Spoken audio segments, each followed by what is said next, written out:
Hi all, welcome back to my channel.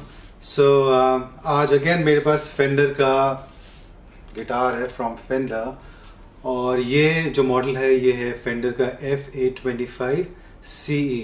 सो जो last video अगर आपने नहीं देखा आप देख सकते हैं, वो अकूस्टिक गिटार जो न्यूली लॉन्च था फेंडर का F825 मॉडल के ऊपर था, वो ड्रेडनॉट गिटार था। और फेंडर ने F825 में ही सेम स्पेसिफिकेशंस है, मटेरियल स्पेसिफिकेशन बिल्कुल सेम है, बट F825 CE में डिफरेंस क्या है कि ये कटवे गिटार है, और जो अकूस्टिक गिटार था वो ड्रेडनॉट था, बट ये सेमी अकूस्टिक गिटार है और कटवे है। एंड ऑब्वियसली सेमी अकूस्टिक है तो इसमें फेंडर का इलेक्ट्रॉनिक्स भी लगा हुआ है। सो ये डिफरेंस है दोनों गिटार में। और प्राइसिंग में वो 11,700 की MRP थी और ये 15,200 के आसपास की MRP है, विच इज़ अबाउट लगभग 4,000 का प्राइसिंग में डिफरेंस है। सो विच इज़ ऑब्वियस कि इलेक्ट्रॉनिक्स लगा है, फेंडर का इलेक्ट्रॉनिक्स है, अच्छा इलेक्ट्रॉनिक्स है, तो ऑब्वियसली 4,000 का तो डिफरेंस होगा ही। सो एक बार मटेरियल स्पेसिफिकेशन देखते हैं, फिर देखते हैं कि आगे साउंड भी कैसा है इस गिटार का। एंड आगे हम देखेंगे कि is it worth buying this guitar at this price. इस प्राइस में क्या ये अच्छा है मार्केट में? Let's see. Alright, so look wise again मैं हमेशा कहता हूँ कि लुक भी बहुत मैटर करता है कभी कभी। अच्छा गिटार दिखना चाहिए। सो लुक वाइज ऑब्वियसली बहुत अच्छा गिटार है, लुक्स रियली रियली नाइस, बहुत अच्छा है। Finishing and everything looks really really good. और मटेरियल स्पेसिफिकेशन देख लेते हैं एक बार। सो जो टॉप है ये बेस वुड का है, और इसका जो साइड्स है, बैक है, ये सपीली वुड का है। इसका जो नेक है ये नाटो वुड का है, और इसके बाद इसका जो फ्रेटबोर्ड है और ब्रिज है ये वॉलनट का है। और वॉलनट हमेशा मैंने देखा है फेंडर में जितने भी FA सीरीज़ के गिटार्स है फेंडर्स के, 235 है, 135 है एंड 125 है, CD60S है, सो CD60S CE है। तो जनरली फेंडर फ्रेटबोर्ड में वॉलनट यूज़ करते हैं। सो रोजवुड, वॉलनट, ये बहुत ही अच्छे अच्छे फ्रेटबोर्ड्स इनके रहते हैं जनरली। और now the most important thing is कि 15,000 की रेंज में सेमी अकूस्टिक गिटार फेंडर की तरफ से था नहीं। सो एक अगर आपको याद है फेंडर का एक स्क्वायर मॉडल आता था SA105 CE, वो एक सेमी अकूस्टिक गिटार था। सो वो स्क्वायर था but that was Squier by Fender. So वो स्क्वायर जो मॉडल्स निकाले थे फेंडर ने, वो एक एंट्री लेवल गिटार्स थे फेंडर की तरफ से। सो वो था स्क्वायर, और उसके बाद वहाँ नीचे छोटा सा लिखा होता था बाय फेंडर। बट ये तो फेंडर का ही गिटार है। और मटेरियल स्पेसिफिकेशंस ठीक है, but I am little disappointed कि जो टॉप है 15,000 का जो बजट है, आई थिंक इंडिया में ऐसे बहुत सारे गिटार्स हैं जो और बेटर वुड देते हैं।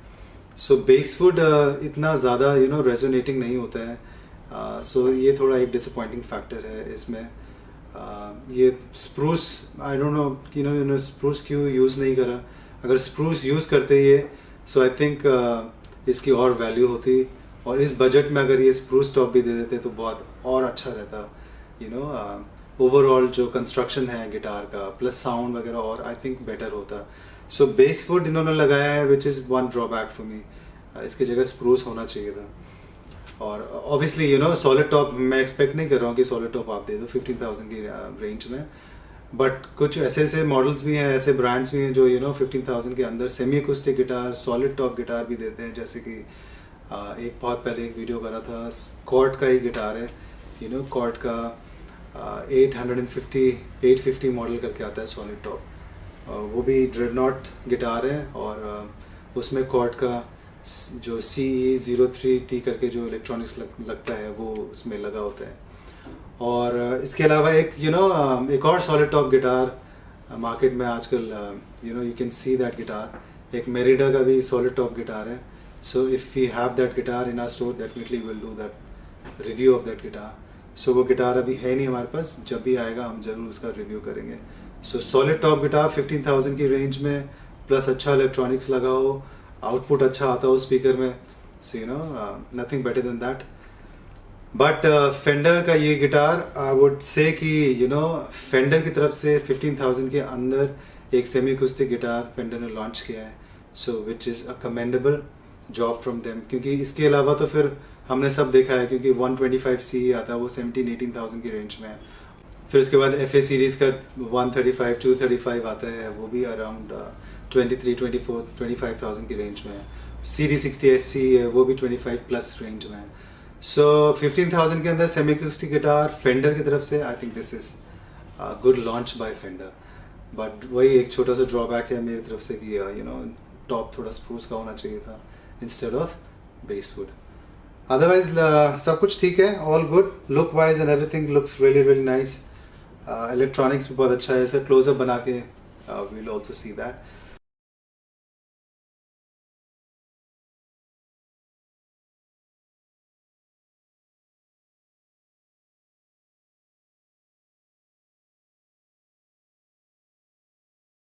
सो मोस्ट इम्पॉर्टेंट थिंग इसका साउंड। सो साउंड चेक करके हम देखते हैं and find out how does it sound.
Alright guys, so finally हमने साउंड चेक करके भी देख लिया है। सो जैसा आपने देखा, it sounds really really nice, but थोड़ा सा मुझे लगता है इसका एक्शन, अगेन अकूस्टिक गिटार में भी मैंने देखा था थोड़ा सा एक्शन थोड़ा सा ज़्यादा है, बट आप उसको डाउन करवा सकते हैं। एंड अदरवाइज स्ट्रिंग्स भी अच्छे हैं, ड्यूराटोन की स्ट्रिंग्स लगाए इन्होंने, फेंडर के ड्यूराटोन की स्ट्रिंग्स है, सो स्ट्रिंग्स भी अच्छी है। एंड आई थिंक ओवरऑल 15,000 का जो बजट है, आई थिंक उस बजट के according it sounds okay, it sounds okay. अगर आप लेते हैं तो ये एक अच्छा चॉइस रहेगा, बिकॉज 15,000 के अंदर कोई अच्छा ब्रांड में गिटार मिलना बड़ा मुश्किल है।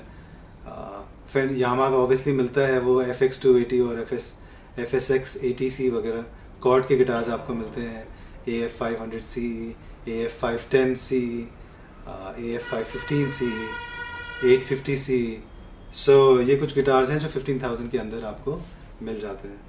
सो फेंडर की तरफ से, जैसे मैंने आपको बताया था पहले कि ऐसा सच गिटार था नहीं 15,000 के अंदर semi acoustic guitar. So now we have one, और आप ट्राई कर सकते हैं। आई थिंक मेरी तरफ से I think I will obviously give a positive feedback, अच्छा गिटार है। फेंडर की तरफ से तो वी बिलीव कि कंस्ट्रक्शन, बिल्ड और मैन्युफैक्चरिंग ये टॉप नॉच होती है। सो इसमें कोई भी दो राय नहीं है, मटेरियल स्पेसिफिकेशंस अच्छे हैं। And it's just small little disappointing thing is कि जो टॉप है ये बेसवुड का है, थोड़ा स्प्रूस में होता है या कोई अदर वुड में होता है तो ये सबसे बेस्ट गिटार होता है आई थिंक इस रेंज में। But that's it, still I would recommend this guitar at this price, और डिस्काउंट के बाद ऑब्वियसली आपको 14,500 के आसपास मिल जाएगा, so which is a good price for this guitar. So that's it for the review. Thank you so much for watching and have a very good day.